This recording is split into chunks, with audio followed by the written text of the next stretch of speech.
Panidait sir, so ang company nga problema ron kay ang Benjamin Corporation. So before we proceed, ito sang sabton ang problem.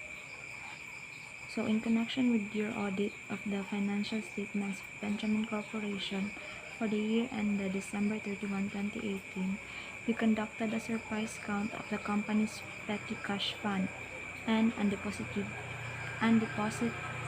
collections at 8:20 a.m. on January 3, 2019. Your count disclosed the following. So, money siya ang sa bills and coins, money, then checks, unreimbursed vouchers, and then other items found inside the cash box. Number 1, unclaimed pay envelope of one McDonald indicated on the pay slip is his net salary of 7,500. Your injury revealed that one salary is mingled with the petty cash fund. The sales manager liquidation report for his Tagaytay City trip. So, naandiri ang iyahang information. So, ato karon nato nang i-identify ang sige pangutana sa problem. So, there are 5 questions. Number 1, what is the amount of shortage due from the sales manager? So, ang pangutana ron kay ang shortage. Para makuha ang shortage, atong i-analyze. So, para makuha ang shortage, kinahanglan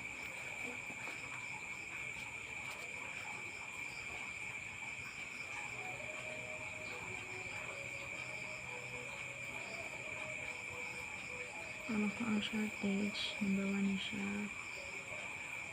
Kinahanglan na to i-compute ang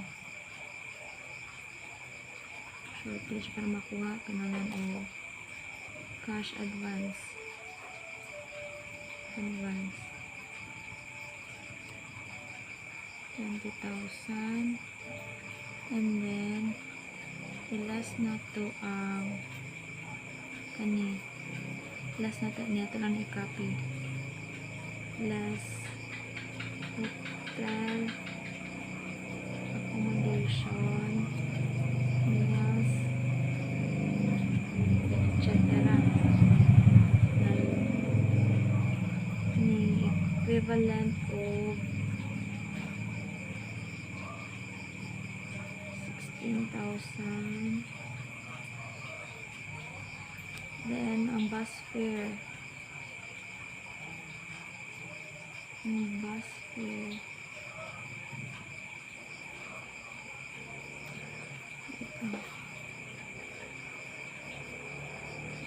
fare. 42 ni siya. 42. 1,200.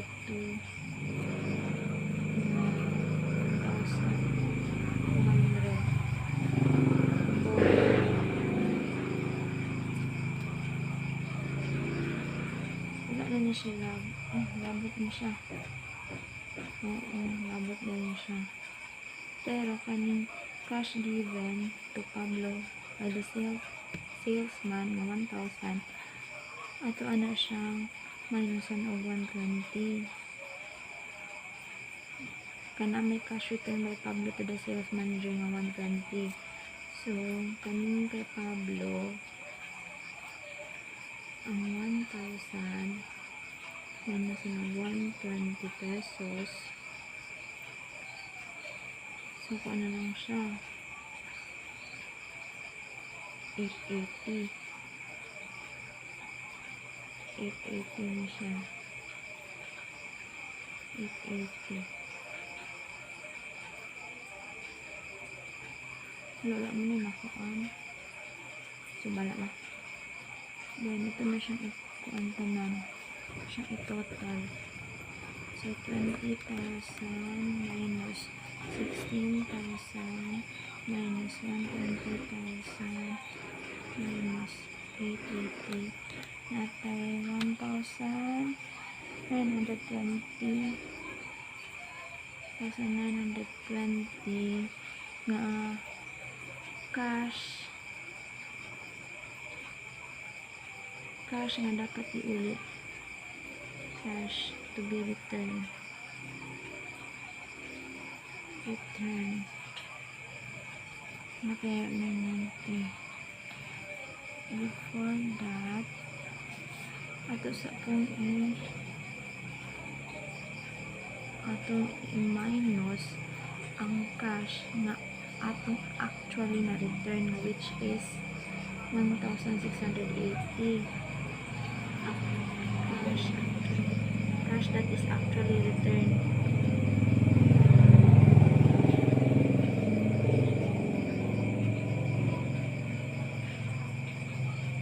Na 1,680.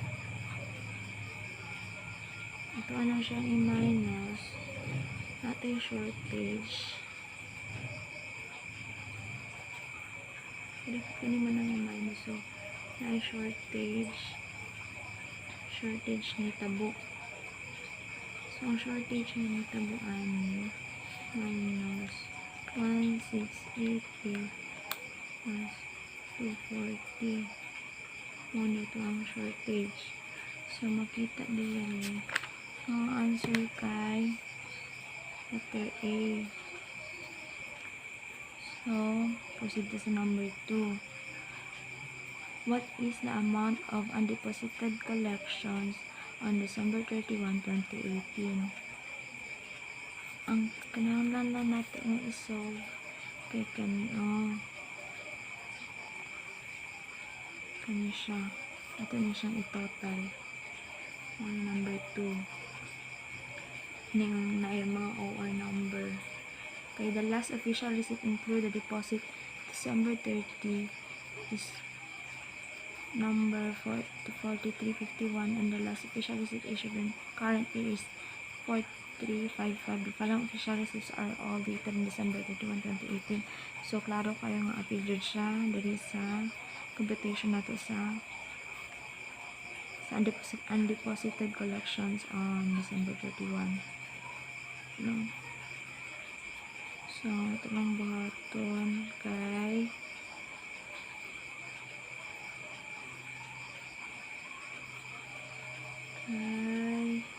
compute na i-add.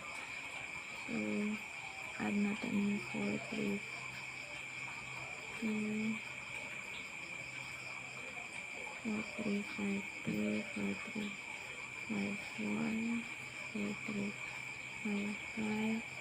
Ang amount nila, 13,600, 17,800, 8,600, or 8,300.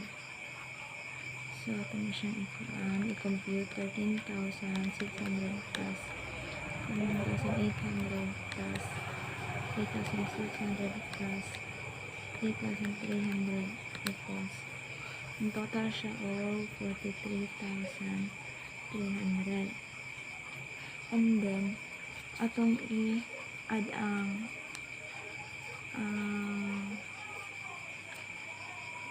unreceived collection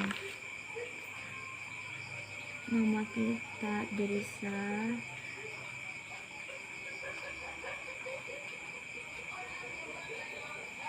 KSLV.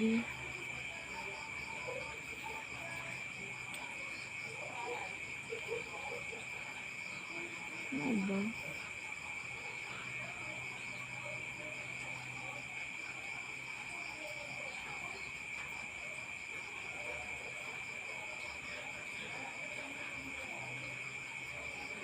Wait mo.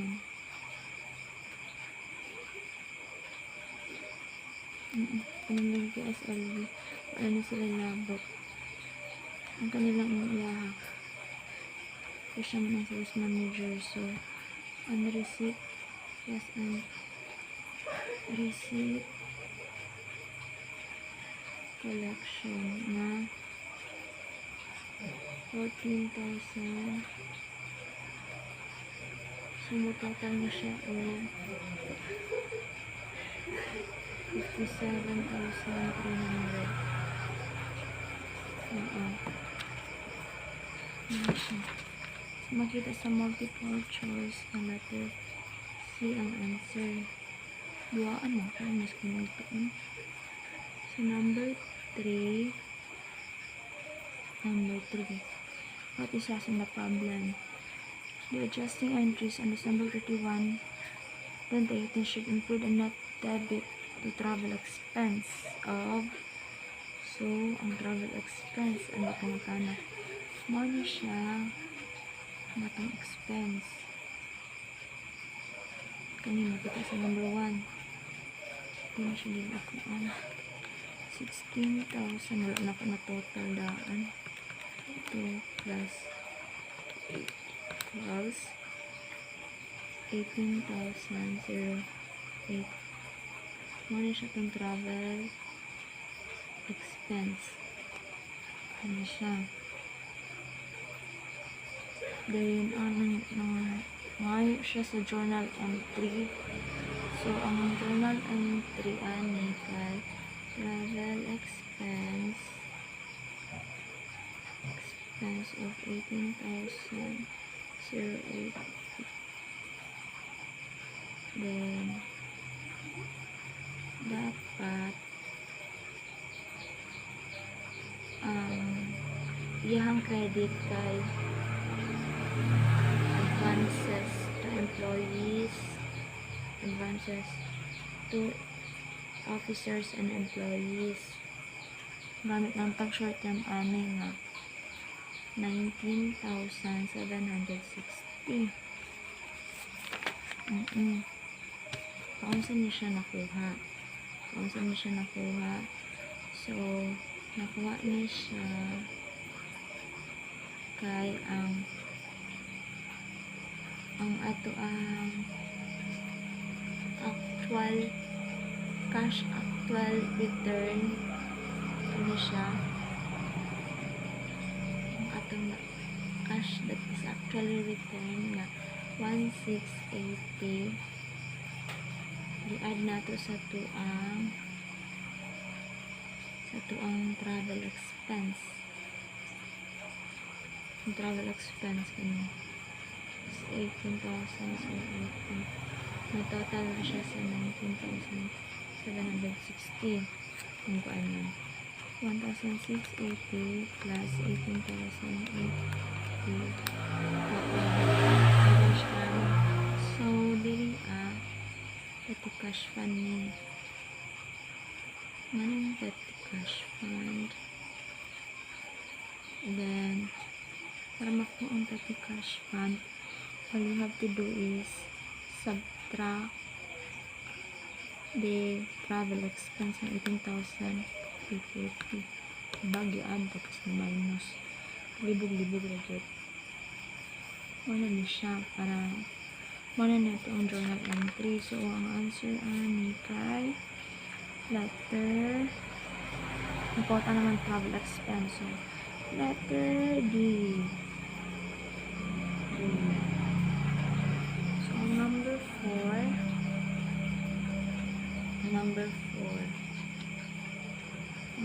question. Cash account. The cash count should include total checks of kani. So, usa kay saktong answer ani. Sa atong buhaton is computer na to ni bills and coins.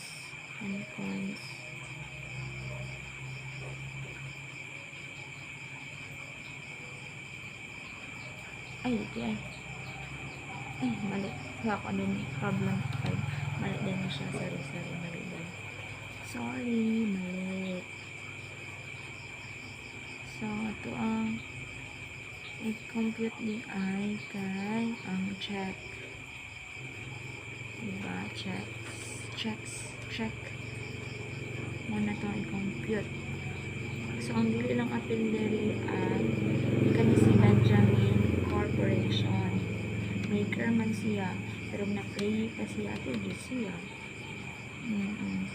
So, atong ikuan na custodian 1,300 SLG na 14,000. Mario. Ransom. 1,680 for NSU Court. 17,800. Ateneo. Corporation. 8,300. So, ito na siya total. Total na to. 1, 2 plus 14,000 plus 1,680 plus 17,800 plus 8,300 equals to 42,980.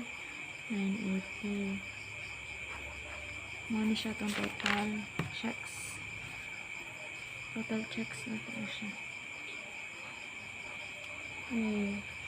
Nita inaanira po pag mag-exam natagaan ka dahil ng answer. Masa nga ito? BDI B. Togo. Sunod 5 na ta. Yehey. Number 5. What is the total cash shortage? So, para dere kay total cash shortage. So, para makuha ang total cash shortage, kailangan natin compute ang bills. Dari na to and coins. Bills and coins. 100 times 5. 100 sa paano ang bills na 100 times 5. Ano nadaan sa all you have to do 5. Ipaan siya i-compute. So 50 according to its quantity. 50 times 40 la 50 times 40 2,000. Then 20 times 48. Hindi sure sa kung answer mo. Multiply pa. Times 48 plus 960. Then sa coins 5 times 18. Nani lang ta exam mo 5 times 18. Tagaan ka daan o explanation. Siguro ka pa ng 8 times. So 260 na siya. Tapos 32. Kanya ko yung maralisot times 32. 8 ba 125 times 32. So 8 plus 206 plus 90 plus 960 plus 2,000 plus 500 equals to 3,300 764. Bills and coins na ito siya. Ito bills and coins. So sunod ang kuanak po ang checks kanina naman din. So kanina add nato niya ang total checks. Dari ha Charles kumakagari ha. So kanina add may total ni siya o delete na sila. Delete ko din. I-add ko din nato ang nakalagay add ko na kana. I-add din nato na. So ito na yung kuan. Ito sulat na advance utility, postage stamps, transportation, computation. So upload siya para kaya siya sa date. Kapili siya kanan. So pambutangan o si Mario amount of 20,000. Central Post Officer Post Officer Post Office DI face post stamp page stamps ito kalito 10,620 balik ka na 620 Any messengers or transportation. 150. Byte incorporation. 800. Total natin na siya. So, 20,000 plus 1,620 plus 150 plus 800 equals. So, natin 22,000. Ayun, hindi ko nito direct sila. 22,570 na ang sama na ang day conversed. Nakabunslat voucher. So, kami silang i-add. Kami silang tulong. I-add na ito. Plus 42,980 plus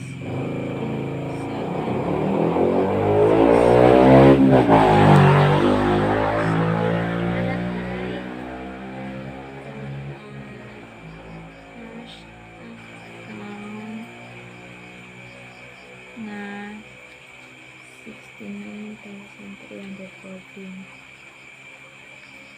So, ang sagot ay pangutana. Pero, dili pa ni mao.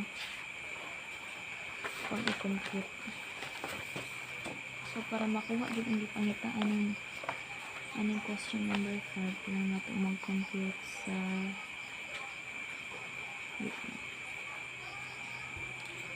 kuan. Ito pala ito, total cash account na 69,314. Then, atong ilas ang atong accountabilities. Ano ito accountabilities? So, ang sabi ng mga accountabilities. Para na siya doon. First kay ang petty cash fund.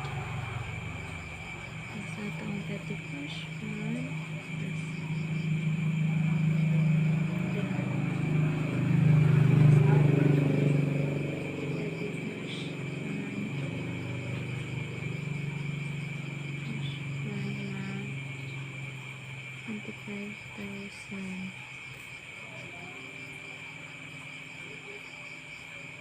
Then,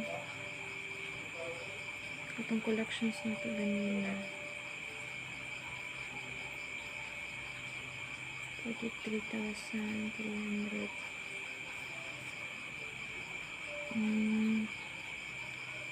Naka-check to.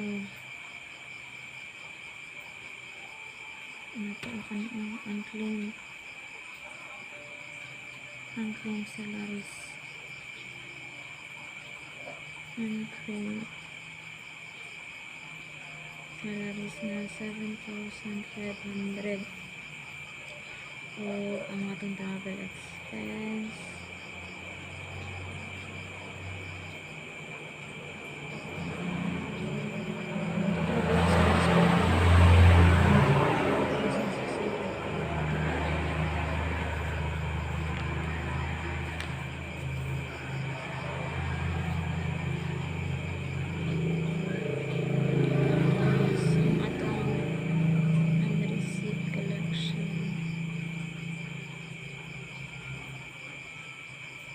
familiarize na dyan kapila practice og solve, pero di gyapon kabalo kayo ma-explain. Ang total niya siya 91,180. Na 14,000 din siya gikan sa SLV Incorporation. So ang itong button ron ko deduct na siya minus 91,480. Ayun no. Ano ito? 22,066. Ano na ang total cash shortage?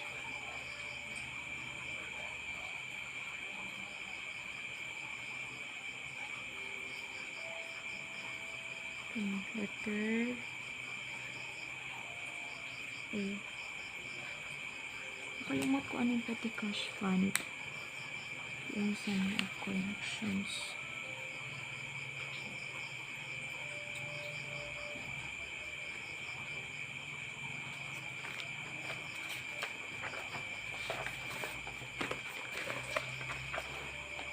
Petty cash.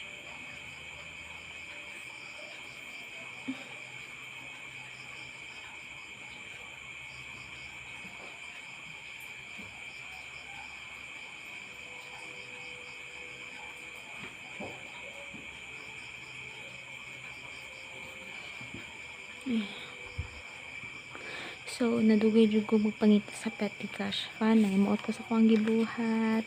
Naimuot jud ko niya ay. Abi maguna ko kuan niyo siya. Kunang question. Doot jud ko mata. So, diri dito gikan ang petty cash fund nato. Naman to number 5. Ito ang petty cash fund na 25,000 na aday siya sa additional information. Number 3, the petty cash fund balance per general ledger is 25,000. The last replenishment of the fund was made in December 20. So, apil siya. Then, ang kaning collections, kamao ni siya ang kaning standard. Kumao ba? 13,600 plus 7,017. 13,600 plus 7,800 plus 3,600 plus 8,300. So, maura to siya. Then, kanang salamat sir. Then, mayang gabi o good night. Thank you.